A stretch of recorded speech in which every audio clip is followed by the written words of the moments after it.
بسم الله الرحمن الرحیم. نن زمونږ د علم النحو 159 نمبر درس دی. په فعل کې حروف عامله، په اسم کې حروف عامله ختم شو، په فعل کې حروف عامله شروع شو. د عوامل لفظي دویم قسم، د عوامل لفظي دویم قسم افعال عامله. افعال عامله هغه فعلونه چې هغه عمل کوي، هغه په یو اسم کې عمل کوي. داسې یو فعل هم نوي، داسې یو فعل هم نوي چې عمل نه کوي. هر یو فعل عمل کوي، فعل هر یو عمل کوي. داسې یو فعل هم نوي چې عمل نه کوي، بلکې هر یو فعل عمل کوي. د عمل په لحاظ سره، د عمل په لحاظ د فعل دوه قسمونه دي. یعنی چې کم فعلونه عمل کوي هغه دوه قسمه فعلونه دي. چې کم فعلونه عمل کوي هغه دوه قسمه دي. یو ته فعل معروف وي، یو ته فعل مجهول وي.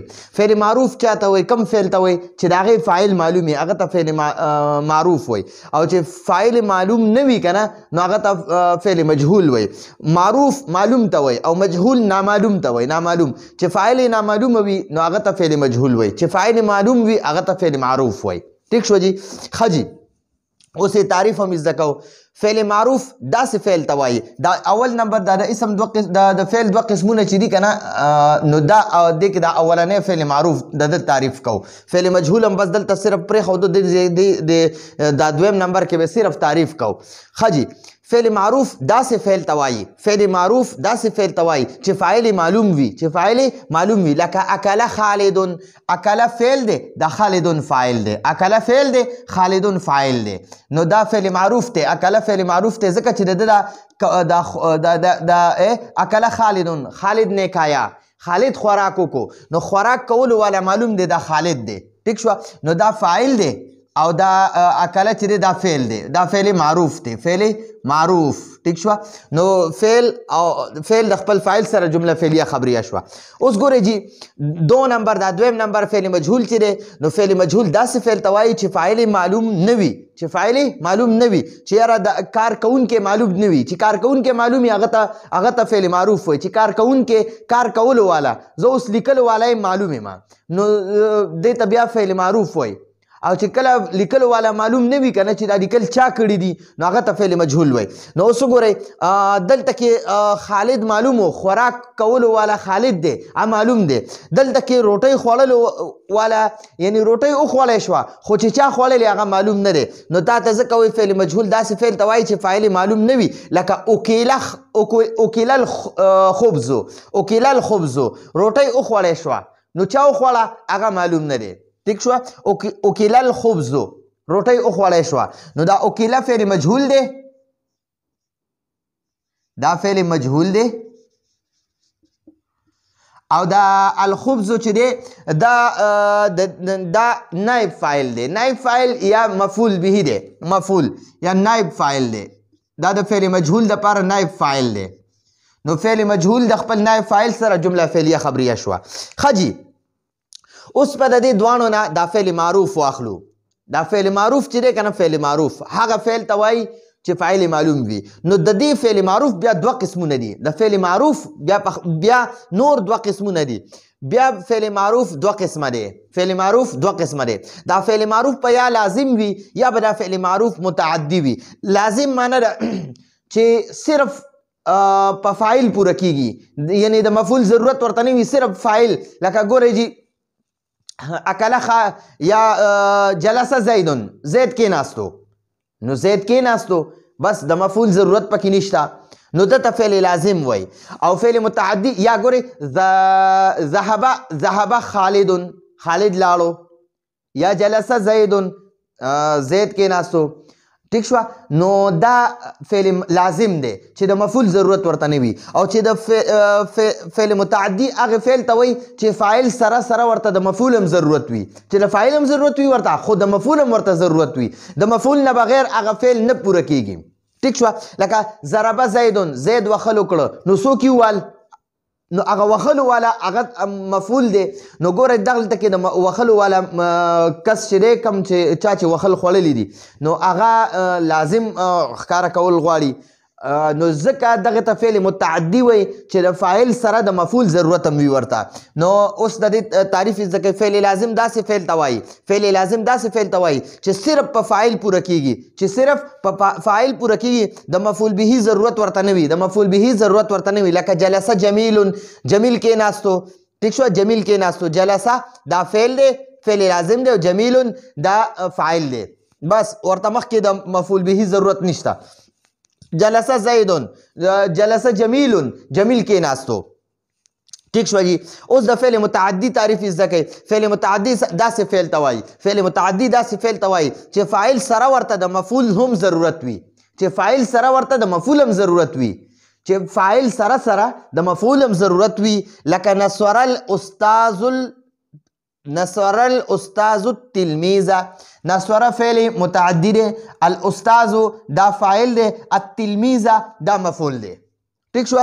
نو ګورئ استاذ شاګرد ووهلو، نه استاذ د شاګرد مدد وکړو، استاذ د شاګرد مدد وکړو.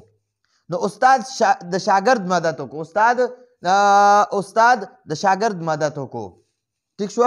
یا دلته کې مدد وکړو، مدد وکړو.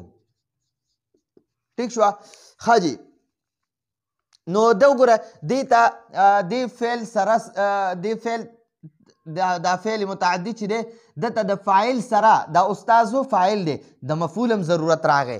د مفعول نه بغیر دا فعل متعدي نه پوره کیږي، دا بیا غلط وي. ٹھیک شو، پوره کیږي نه. لکه ګورئ یا ضربه زیدن، زید ووهه، څوک یې ووهه؟ حامدن.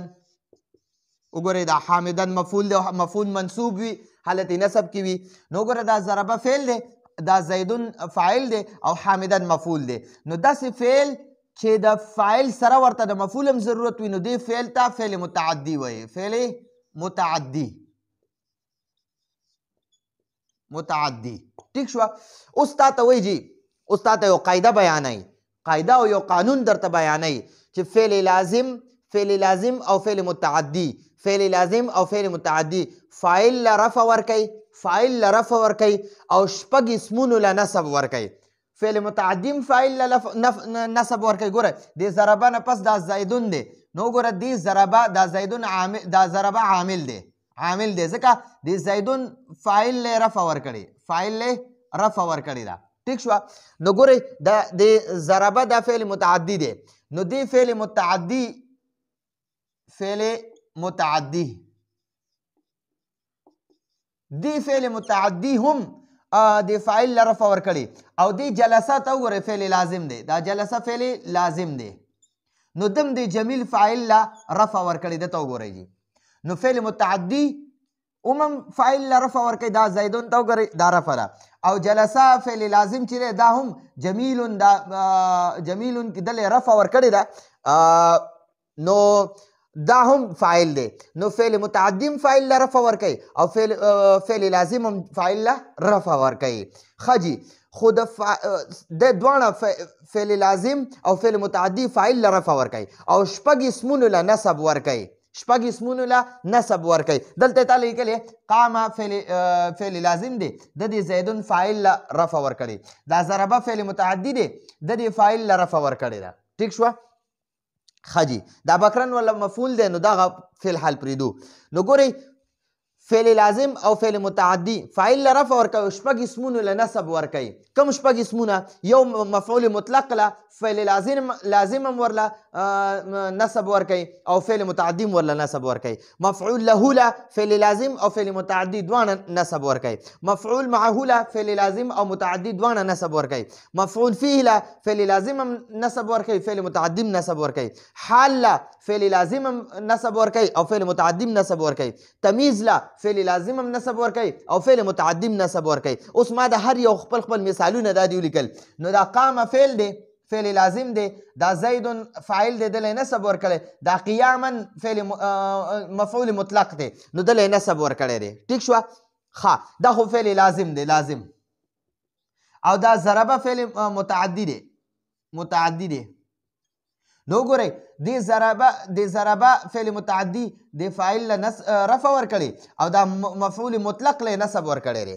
نو فعل لازم هم فاعل له رفع او مفعول مطلق له نصب ورکوي او فعل متعدي هم فاعل له رفع او مفعول مطلق له نصب ورکوي. ټیک شو جی. ها قمت اکراما لزید، دا قمت دا فعل لازم دی. قمت زه ودرېدم اکراما لزید، د زید د اکرام دپاره، د زید د اکرام د وجې نه ودرېدم، د زید د عزت د وجې نه ودرېدم، د زید د اکرام د وجې نه ودرېدم. ټیک شوه. نو قمت دا فعل لازم دی. اکراما دا مفعول له دی. مفعول له هغه مفعول ته وایي چې وجه پکې بیانېږي. نو ګورئ زه د څه د وجې نه ودرېدم؟ د زید د اکرام د وجې نه ودرېدم. ټیک شوه. ښه جي. نو ښه دا مفعول مطلق دی. د قمتو فعل لازم دی، مفعول له له نصب ورکړی. د ضربتو فعل فاعل دی، دا ها ضمیر مفعول به دی او دا تعدیبا دا مفعول له دی، مفعول له دی. نو دا ضربتو دا فعل متعدی دی او دی فعل متعدی دی تعدیبا له دغه ورکړی دی. د تعدیبا دا د ادب دپاره یعنی وای ما هغه د ادب دپاره ووښلو چې ادب یې زده کي، ما هغه ځکه ووښلو چې ادب یې زده کي. نو د ادب د زده کړې د وجې نه ما ووښلو. ټیک شوه. نو دې ته مفعول له وایي.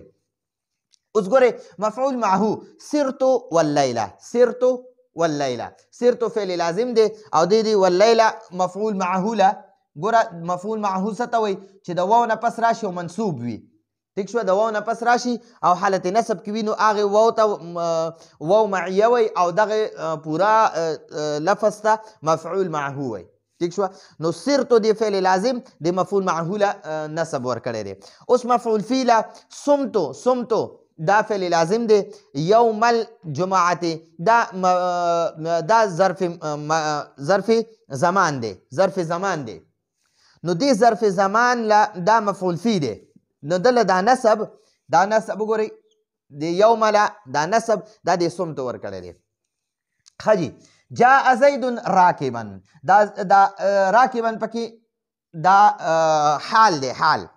نو دا زید ذو الحال دی. دا جاء فعل لازم، زید فاعل رفع ورکړی او د حال له نصب ورکړی دی. نو ګورئ دا حال شو. بیا ګورئ رأیتو فعل فاعل دی، 11 ممیز دی او دی فعل فاعل دی رأیتو دی تمیز له نصب ورکړی دی. ٹھیک شوه. نو دا فعل لازم او فعل متعدی شپږو اسمونو له نصب ورکوي. نو ګورئ دلته قیاما دا مفعول مطلق دی. بیا اکراما دا مفعول معه دی. نو فعل لازم ورله او فعل متعدی دا دواړه د مفعول له له نصب ورکوي. مفعول مطلق له نصب ورکوي فعل لازم او متعدی دواړه، او فعل لازم او متعدی دواړه د مفعول له لم نصب ورکوي. فعل لازم او متعدی دواړه مفعول معه لم نصب ورکوي، مفعول فی لم نصب ورکوي، حال لم نصب ورکوي. جاء زید راکبا، زید راغی سور په سورلی سور راغی، زید په سورلی سور راغی، زید په داسې حال کې راغی چې په سورلی سورو. نو دلته حال بیان شو، نو د حال له نصب ورکړی او دا فعل لازم او متعدی دواړه تمیز له هم نصب ورکوي. نو دا ګوره 11 ممیز دی او دا کوکبا تمیز دی. نو د تمیز له دا نصب چا ورکړی؟ دا د رأیتو فعل لازم ورکړی دی. ٹھیک شو جی. دا رأیتو دلته کې فعل متعدی دی. ها اوس تا ته وایي چې فعل متعدی د دې اسمونو نه علاوه د چې کوم دا یو اسم له رفع ورکوي او د شپږو له نصب ورکوي، د شپږو نه علاوه د شپږو اسمونو نه علاوه مفعول به لم نصب ورکوي. فعل متعدی مفعول مطلق، مفعول له، مفعول معه، مفعول فی، حال، تمیز شپږ شو او مفعول به دی له نصب ورکوي. لکه ضرب زیدون بکرن، نو دا ضرب فعل دی، زیدون فاعل دی، بکرن مفعول به دی. د زید دا بکر ووښلو. ٹھیک شو. نو وښل دی بکر خوړلی دا مفعول به دی. نو دا د فعل لازم یعنی چې کوم افعال عامله دي، افعال عامله، نو دا د هغې مختصر باسو. انشاءالله په راتلونکي درسونو کې به د دې نه علاوه مزید په دې باندې بحث کوو. راتلونکي درس پر اجازت غواړو. هذا هو المرام والله اعلم بحقیقة الکلام.